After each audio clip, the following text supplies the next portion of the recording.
Shadow knows.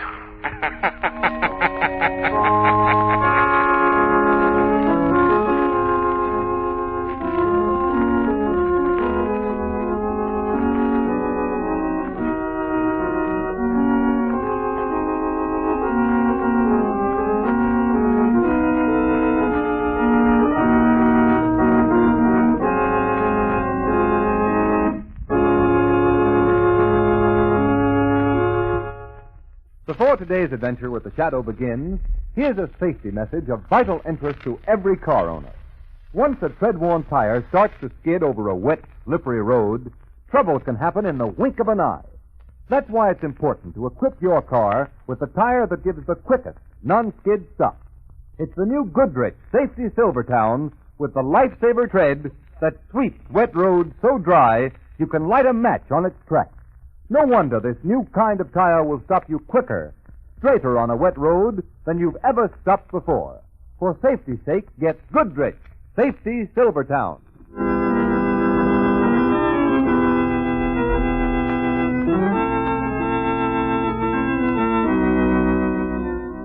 The Shadow, mysterious character who devotes his life to righting wrongs, protecting the innocent, and punishing the guilty, is in reality Lamont Cranston, wealthy young man about town, student of science, and master of other people's minds. Using advanced methods that may ultimately become available to all law enforcement agencies, Cranston is known to criminals and evildoers as the Shadow. Never seen, only heard, as haunting to superstitious minds as a ghost, as inevitable as a guilty conscience. Cranston's friend and companion, the lovely Margot Lane, is the only person who knows to whom the unseen voice belongs. Today's story, Ghosts Can Kill.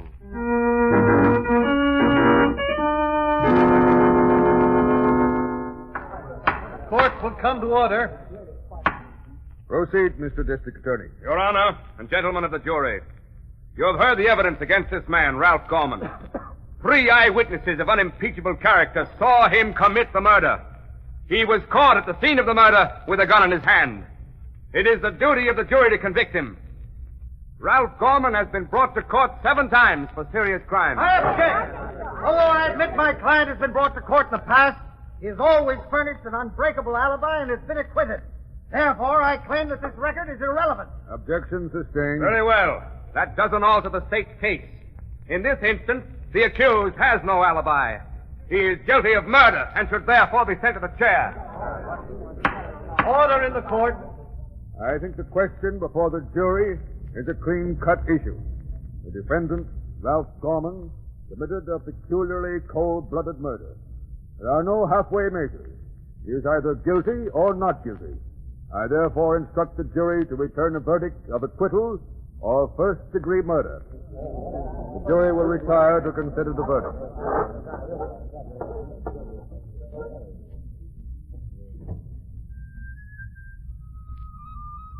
The prisoner will cease this disturbance at once.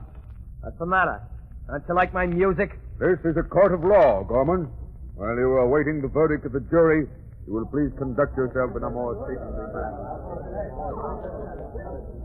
Well, Margot, I've seen many murder trials in my time, but I've never seen one where the accused man played on a mouth organ while waiting for the jury to send him to the chair. Lamont, isn't Gorman one of the toughest gangsters alive? Yes. In my estimation, Ralph Gorman is public enemy number 1, Margot. Yet he's never been caught and sent to prison, Lamont. You heard that in the testimony. Well, he's been caught often enough. They've never been able to convict him, because he's always been able to furnish an absolutely airtight alibi. This time, for some unexplainable reason, he has no alibi. So if there's any justice, he should be put away for good. Here comes the jury back in again. It certainly didn't take long to come to a decision. After the evidence they heard, they should. court will come to order. Gentlemen of the jury, have you reached a verdict? We have, Your Honor. We find the accused, Ralph Gorman, guilty of murder in the first degree. The court will come to order. The prisoner will stand. Ralph Gorman, you have been proved a menace to society, and society has passed judgment upon you. You have been found guilty of willful, deliberate murder in the first degree. Have you anything to say before a sentence is pronounced upon you? Yeah, I got something to say. Very well. Be brief. Society passed judgment on me, huh?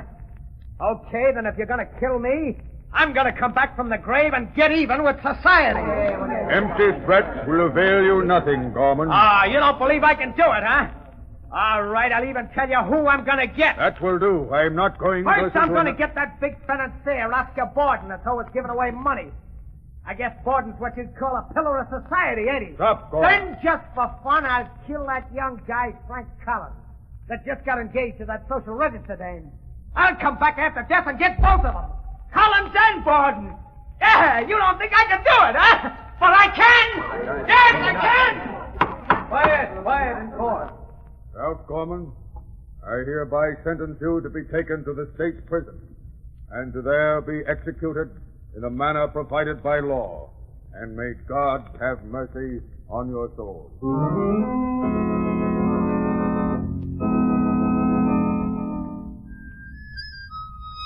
Hey, quit it, will you, Gorman? Bad enough being in prison without having to listen to that. Lay off the music, there. Shut up. Shut up. Hey, Tom! What's going on here? Hey, listen, guys, make that guy Gorman stop playing the mouth organ. He's driving us all nuts in here. What do you think this is, Carnegie Hall? No, I don't think this is Carnegie Hall. It's the death house. And you guys are in it just like me. Stop it! Stop it, you guys! Or you'll all get solitary. Gorman, you've only been allowed to keep your mouth organ as a special favor. If you're going to make trouble, I'll have to take it away from you. Have a heart, will you? That's all the fun I get. Fun? He's driving us nuts. Oh, what do you care, buddy? They're burning me tonight. Tomorrow it'll be quiet around here. Quiet as the grave. Listen, Gorman, you'd better keep quiet. The warden will be here in a minute. The warden. What do I care for the warden? He can't do any more than give me the hot seat, and he's doing that anyhow. Here comes the warden now. What's all the disturbance in here, guard? It's Gorman, warden. Here. Hey, did you hear from the governor, warden? Yes.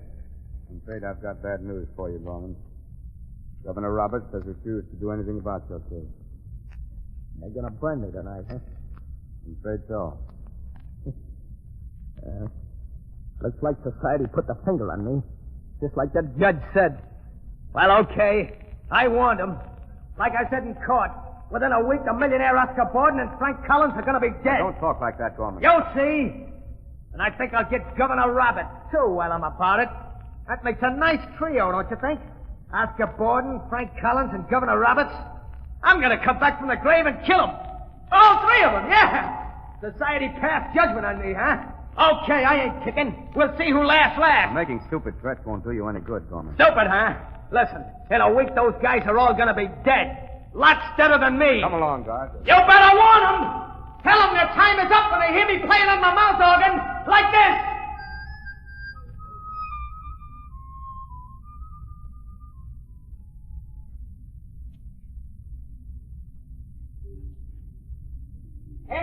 Extra, hey, read all about it. Ralph Gorman electrocuted. Ralph Gorman threatens life of Oscar Borden, Frank Collins, and Governor Roberts before he dies. Gorman executed. Hey, read all about it. Defense for it.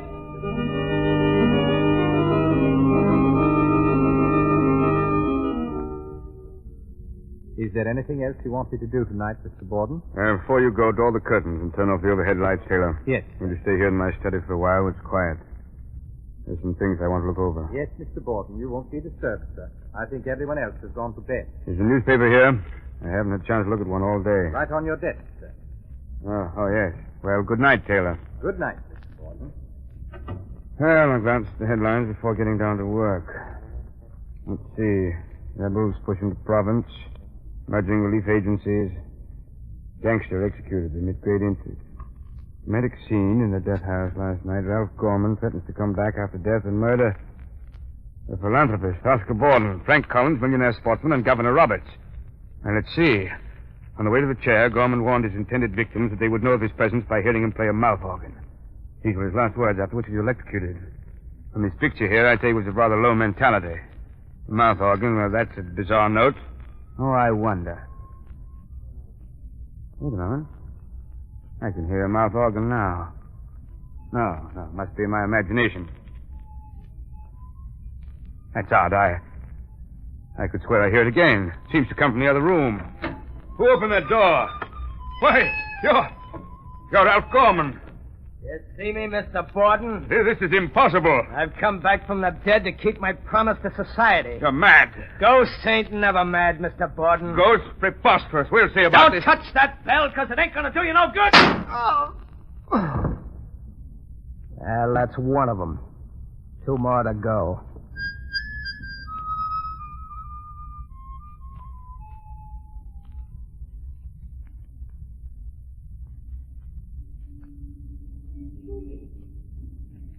Well, Lamont, as long as you just seem to be walking me around the streets aimlessly, you might at least answer my questions. What do you think of those threats? Threats? What threats, Margot? The threats made by Ralph Gorman last night before he was executed. Oh, I wouldn't give them a second thought. 6-year-old child knows it's impossible to come back from the dead and murder people. The Oscar Borden murdered, famous philanthropist found in his study shot to death. Yes, I hear it too. Boy, give me a paper. Yes, sir. Keep the change, son. Oh, thank you, sir. Taxi. Hey, sir. Where are you going, Lamont? I think this will bear a little investigating. I'll see you later, Margot. I'm going to drop in on the scene of the crime. Our friend Commissioner Weston should be there.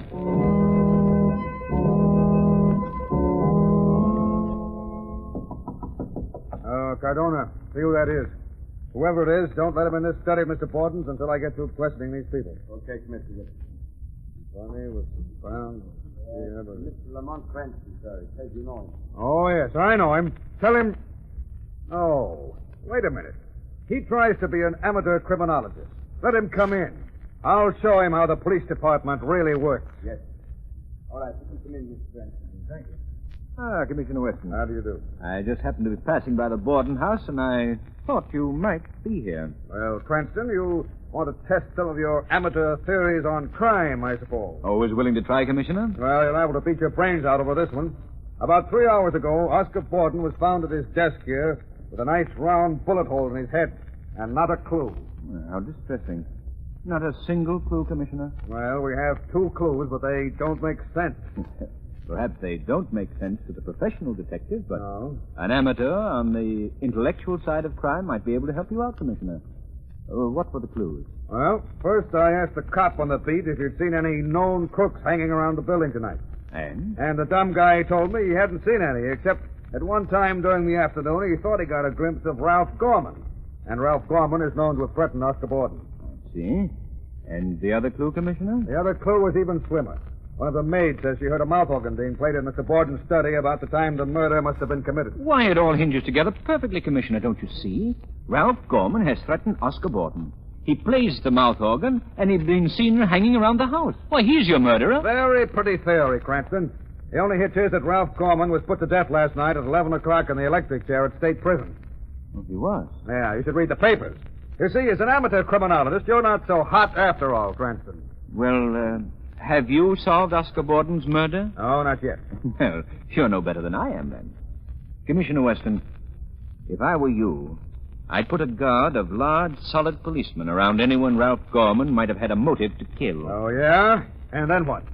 Then I'd look for the ghost of Ralph Gorman. It's lucky you're not police commissioner. Now, you'd better get out of here, Cranston. I've got important work to do.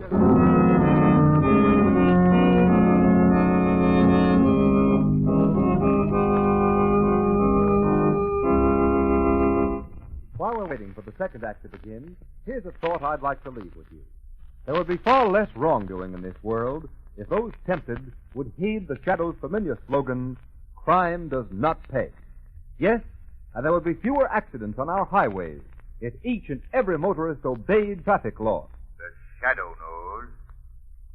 Don't try to pass a car on a curve. Don't pass a streetcar that has come to a stop. A few seconds lost is better than a lifetime of regret. Play safe. And here's another motoring don't that every car owner should obey. Don't gamble on tires. Don't risk life and limb from skid and blowout when you can get life-saving protection from these two dangers at no extra cost. The tire for your family's safety is the new Goodrich Silvertown with the Lifesaver tread. Here's how it works. The spiral bars of this new tread act just like your windshield wiper. They sweep the water right and left, force it out through deep drainage grooves. In fact, this new tread sweeps wet roads so dry you can actually light a match on its track. But that isn't all the freedom from driving jitters that Silvertowns give you. Every tire has the famous golden ply, your constant protection against that eternal fear, blowout. For the quickest non-skid stops you've ever had, for real blowout protection, equip your car with Goodrich Safety Silvertown. That's the way to play safe.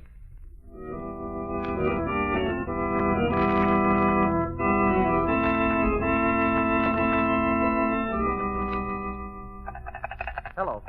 Hello. Oh, I thought we were cut off, darling, but now I tell you, I'm all right. Oh, but Frank, I'm so worried. If only I were in town so I could be with you. But what is there to worry about, darling? Why, those threats that awful man Gorman made against you. Oh, that was just nonsense. I never even knew him, and besides, he's dead. Yes, but Oscar Borden was threatened, too, and he's dead. Oh, now, Ruth, darling, please stop worrying for my sake. Nothing's going to happen to me. I'm in my own apartment, and I have no intention of going out, so nothing can happen. Now, you go to sleep and get your beauty rest. You know, you've got to look your prettiest for our wedding, Susie. Oh, all right, dearest. At least I'll be with you by tomorrow. I'll be down on the 11 o'clock train in the morning. Oh, that's wonderful. And I'll meet you at the station. Good night, darling. Good night. Poor Ruth. I don't know why women get so nervous about... I wonder who that could be. Hello? Is this Frank Collins? Yes, who's this? This is the Shadow. Oh, the Shadow. Yes, I heard of you. What do you want? I want to warn you, Collins. Warn you against a death. Whose death? Yours. And why should you be warning me? Because if you're not very careful, you'll meet the same fate as Oscar Borden, and for the same reason. Oh, nonsense. Furthermore, I would suggest that if you value your life, you will apply without delay for police protection. Look, I don't know who you are, Shadow, or what your game is. But I'm not afraid of you or anybody else. Have it your own way, Mr. Collins. Have it your own way. Wait a minute. Wait, listen. He hung up. I wonder what that was all about. Certainly wasn't a very cheerful person to talk to. Maybe I'd better get... what's Commissioner Weston's home number? Yeah, I think I've got it in here someplace. Oh, yeah, here it is. Maine 999.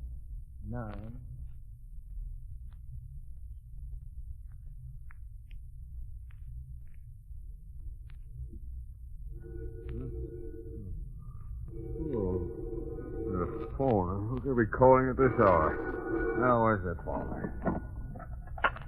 Hello, Commissioner Weston speaking. Commissioner, this is Frank Collins. I just received a threat. Frank? Oh, you did? Yes, I was informed I'm about to meet Oscar Borden's fate. How are you warned? Over the telephone just about 5 minutes ago. By a man who calls himself the Shadow. The Shadow? Is he mixed up in this? How should I know? Wait a minute. What's the matter? I thought for a minute I heard a mouth organ play. Mouth organ? Oh, that's just your nerves, Collins. Is your door locked? No. Go lock it quick. All right, just a minute. Good Lord. I can hear the mouth organ myself over the phone. Collins! You're too late, Collins. Collins! You should have locked that door before you made the call. Ralph Gorman's voice. Collins! Who are you? Maybe you heard of me, Collins. I'm Ralph Gorman. Gorman! Oh, don't shoot! Don't! Oh! Now only one more to go. Operator! Operator! Operator, this is Police Commissioner Weston. Get me headquarters. Hurry, operator. Hurry!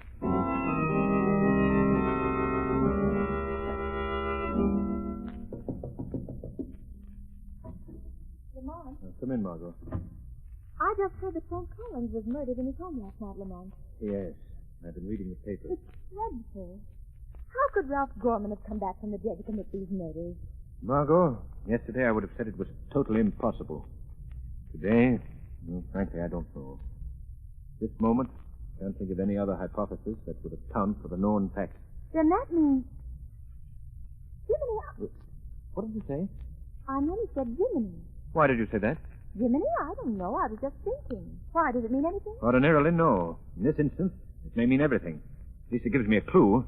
Margot, is your car outside? Yes, Lamont. Well, come on. We're going places.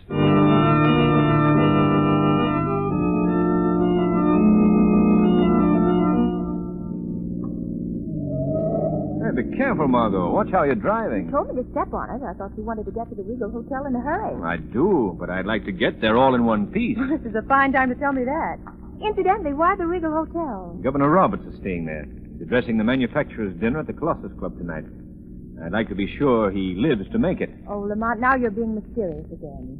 Why shouldn't Governor Roberts live to make his speech? Because I have reason to believe he's next on the list, marked for murder.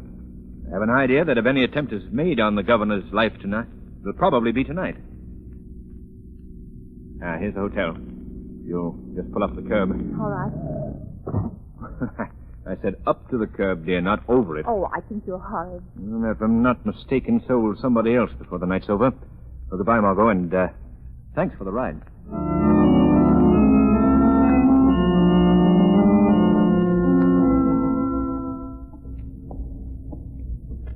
This is the service entrance, Governor. Go right through that door there. You'll be on Marine Street. Good, thank you. That's where I told my car to wait. Governor Roberts, do you think this is wise? Wise, Latham? Of course it's wise. What danger can there be? I'm going straight to the dinner at the Colossus Club alone in my own car with my own chauffeur. Well, just as you say, sir. Through this door to the street, you said, Porter. Yes, sir. Thank you. Now, where's my car? I told Henry to wait. Oh, there he is. To the Colossus Club, Henry.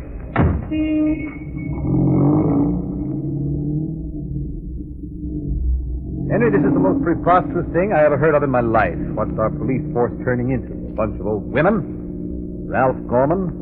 Of course I couldn't pardon him. The man was guilty. He certainly can't come back from the dead, can he, Henry? All this cock and bull story about playing a mouth organ, you don't believe... Henry, what's making that noise? Henry, did you hear me? Henry, what's the matter with you? This isn't the way to the Colossus Club. You're heading for the river. Stop the car. Henry, Why, you're not Henry. That's right, I ain't Henry, Governor. Don't you remember me, Ralph Gorman? Ralph Gorman? No. No, it's not possible. Well, you see me, don't you? And you remember how I used to play the mouth organ in the death house? Like this. Stop the car. Let me out. I'll let you out, all right, in 10 feet of water when we get to the river. No. Let me out. You didn't let me out of the chair, did you, Governor? I burned, remember? Well, you'll drown. Stop the car. Stop it, I say. You'll kill us both. You can't kill a dead man, can you, Governor? The old fool went and croaked by himself. Scared to death. It saves me the trouble. I wouldn't be too sure of that, Gorman. Hey, what's that? Governor Roberts is unharmed. He's only fainted. He has a weak heart. Who's that? Where are you? You didn't know you had the Shadow as a passenger? The Shadow, huh? Well, you can't hurt me. Even a shadow can't harm a ghost. But you're not a ghost, Gorman. Yeah, that's what you think. Don't you know that Ralph Gorman is dead? Certainly. But you're not Ralph Gorman. You're his twin brother, Arthur. That's a lie. No, it isn't, Arthur. I went down to the city records office and checked up on the birth certificate. A very pretty little story. Your mother had twin boys and concealed the fact from everyone. She brought you two up deliberately for a life of crime. Very convenient, wasn't it, Arthur? No matter what crime one of you committed, the other was always seen somewhere else at the same time to furnish a complete alibi. Yeah, I'm Arthur Gorman, Ralph Gorman's twin brother. But if we hadn't got the hour mixed up, they'd never have convicted Ralph that last time. Too bad, wasn't it? After all the trouble your mother had taken for years to conceal the fact you were twins. How did you get onto it? Why, a friend of mine used the expression Gemini. And I naturally connected that with Gemini. I don't get it. You wouldn't.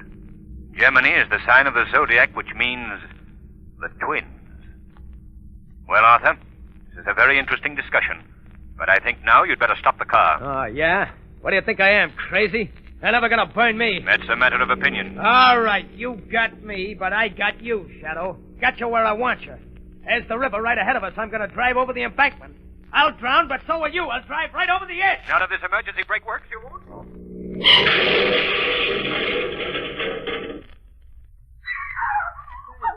Look at that smasher. Those drunken drivers, they ought to be put in jail. He ran head on into the warehouse wall there. Did you see Too it? many in there. Here's the doctor. Let him through. Let the There they are, doctor Jack. stand back. Stand back, please. Well, how about it, Doc? Well, I'll be. The man in back is Governor Roberts. Governor Roberts. Is he? No, he's all right, I think. Just fainted, shocked, probably. Doc, how about the other guy? The chauffeur here is dead. Dead.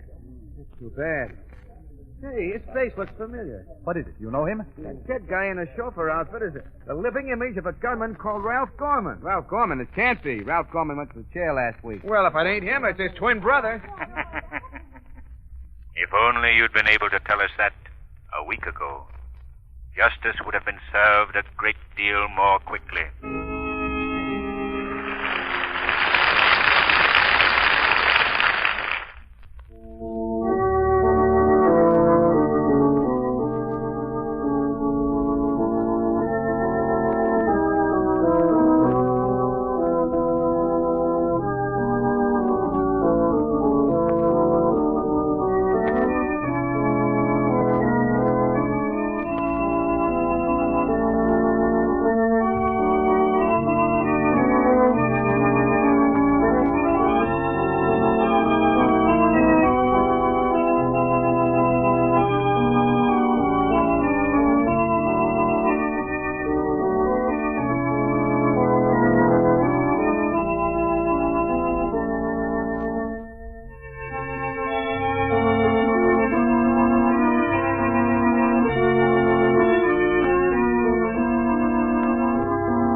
Today's program is based on a story copyrighted by the Shadow magazine.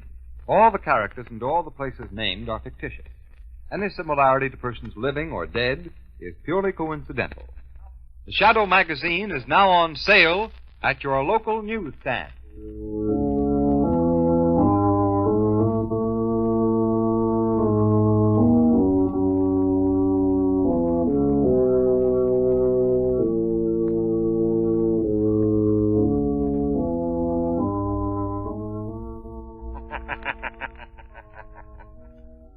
Let no man tempt you into crime.